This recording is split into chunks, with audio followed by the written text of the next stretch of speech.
نحمدہ و نصلی علی رسول الکریم اما بعد۔ اسلام میں خودداری کی بڑی اہمیت آئی ہے۔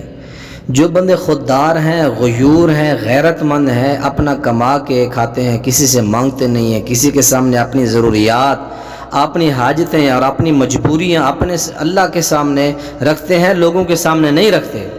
جس طرح حضرت یعقوب علیہ السلام نے فرمایا اشکو بسی و حزنی الی اللہ، اپنے تمام تر معاملات، غموں کی میں شکایت صرف اللہ سے کرتا ہوں، اس کے علاوہ کسی کے لیے جائز نہیں سمجھتا۔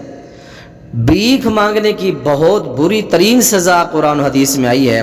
نبی علیہ السلام نے فرمایا کہ لا یزال الرجل یسأل الناس حتی یأتی یوم القیامۃ ولیس فی وجہہ مضغۃ لحم، بندہ ہمیشہ لوگوں سے مانگتا رہتا ہے یہاں تک کہ جب وہ اللہ کے پاس آئے گا قیامت کے دن، اس کے چہرے میں بوٹی کا ایک ٹکڑا بھی نہیں ہوگا، گوشت اس کے چہرے پر بالکل نہیں ہوگا، ہڈیوں کا ڈھانچہ لے کر آئے گا۔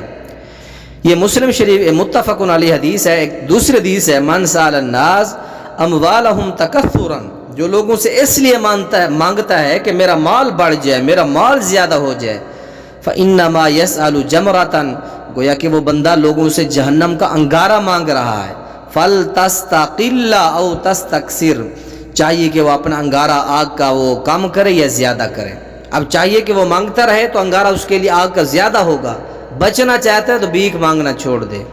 اور تیسرے حدیث میں نبی علیہ السلام نے فرمایا المسألۃ قدو، مانگنا جو ہے کہ زخم ہے، یا قدو بہا الرجل، آدمی مانگ کر اپنے چہرے کو زخمی کرتا ہے۔ اب اس کو چاہیے کہ وہ اپنے چہرے کو جتنا زخمی کرنا چاہتا ہے کرے۔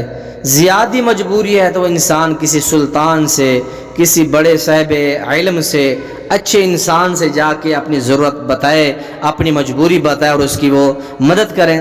نبی علیہ السلام نے فرمایا، ایک چوتھی حدیث ہے صحیح البخاری میں، کہ بہترین یہ معاملہ یہ ہے کہ ان یاخذ احدکم حبلہ فیاتی بحزمۃ من الحطب علی ظہرہ فیبیعها۔